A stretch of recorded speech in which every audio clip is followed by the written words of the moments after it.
2026 was a strong year for cinema, and I'm really looking forward to what 2026 has to offer. So while this isn't an official list of everything worth looking forward to, it's simply the best of what I'm currently aware of as we head into the new year. I've just done my top 10 films of 2025, which you can check out on my channel. And if you have enjoyed that video, please subscribe and check out my socials on Facebook, Twitter, Instagram, and TikTok to get your cinema fix. This is Cinema Loving, and these are my top 10 most anticipated films of 2026. Number 10, Werewolf.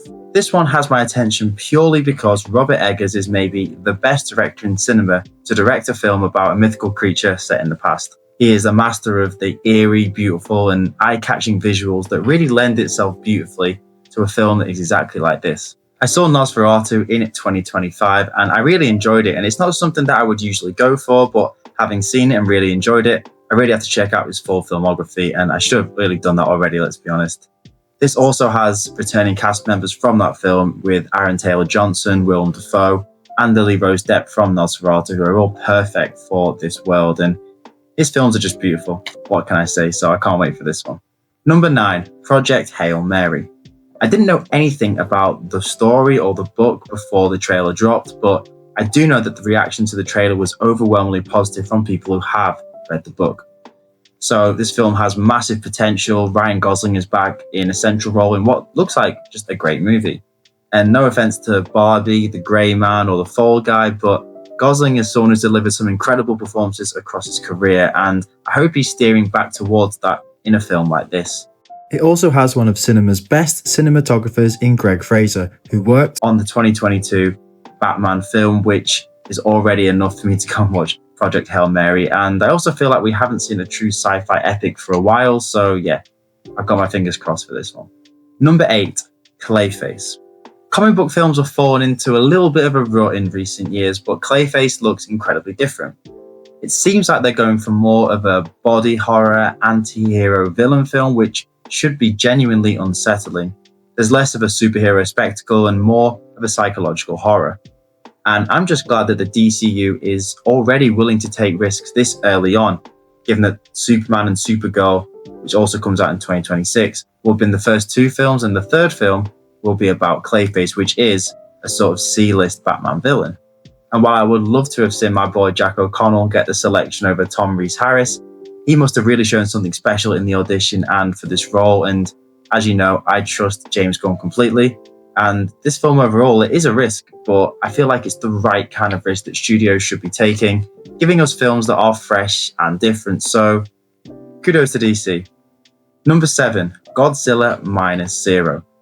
Anyone who saw Godzilla Minus One will know that that film was just an amazing success. And it was one that went hugely under the radar as well.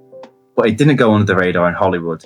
Director Takashi Yamazuki produced a masterful story and wrote, directed, and helped with the incredible visual effects that managed to win an Oscar despite their modest £10 to £15 million budget. I actually didn't know we were getting a sequel until I watched one of my favorite reviewers on YouTube who told me that this was coming out, and while there isn't really much information about the plot currently, I'm already seated for this. Number 6, Disclosure Day. Today's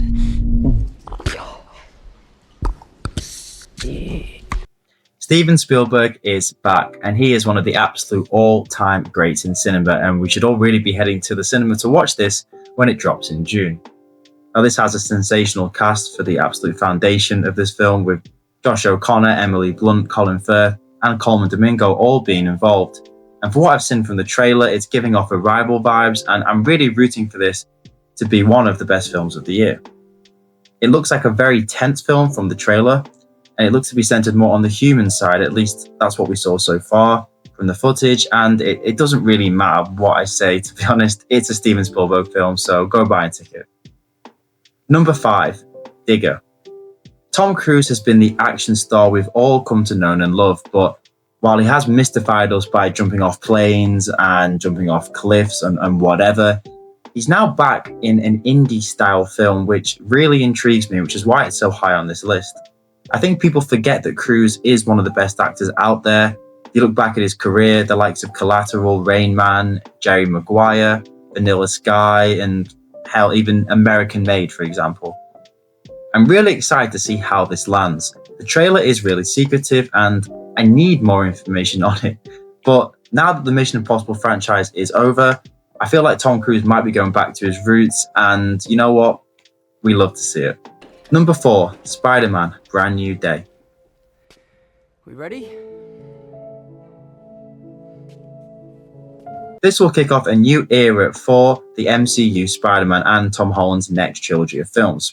We're finally getting a comic-accurate Spider-Man in the MCU, as he's going to be a student all alone in the big city, taking on street-level opposition, well, except for the Hulk.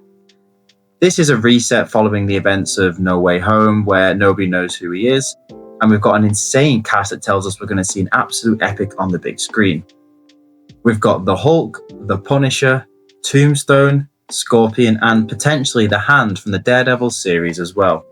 This looks like a non-stop action epic, which is being directed by the Shang-Chi director, which hopefully means we're going to see some of the best action we've seen in the MCU as well. Fans have been crying out for a street-level Spider-Man film, and we've got that, plus the Hulk, and I can't wait to see how that translates onto the big screen. Number 3, Avengers Doomsday.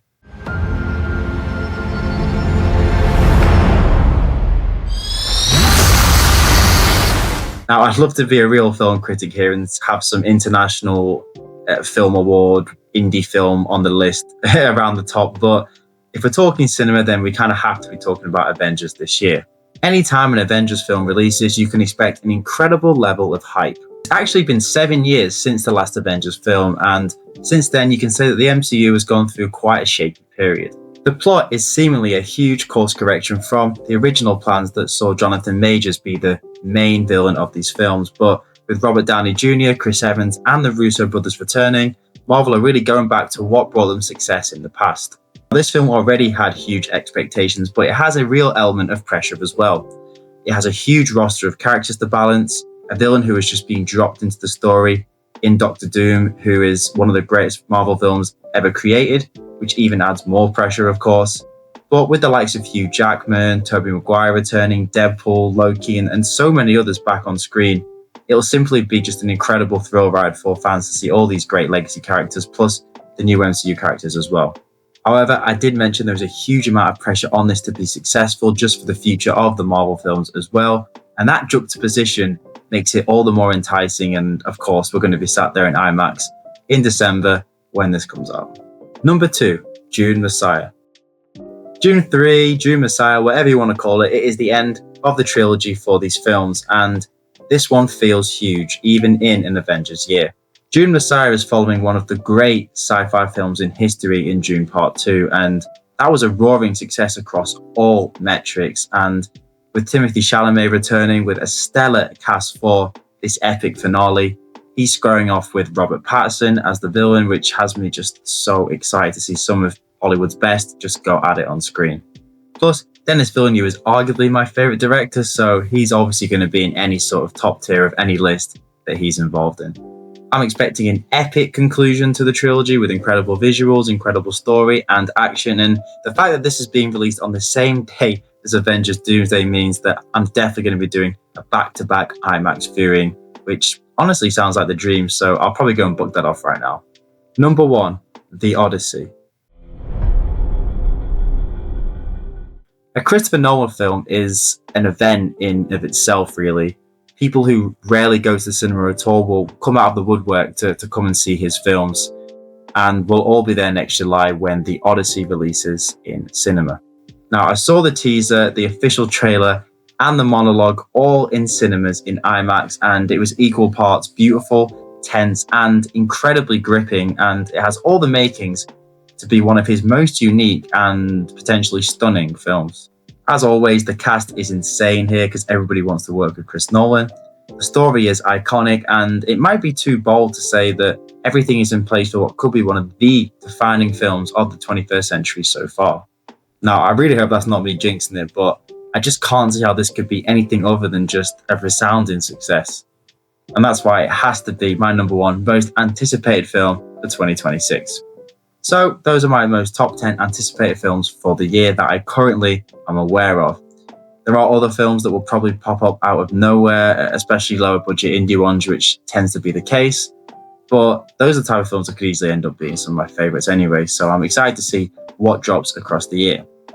Now, there are other films that I didn't quite get around to mentioning, but we've got plenty of time to cover them across the year when they drop anyway.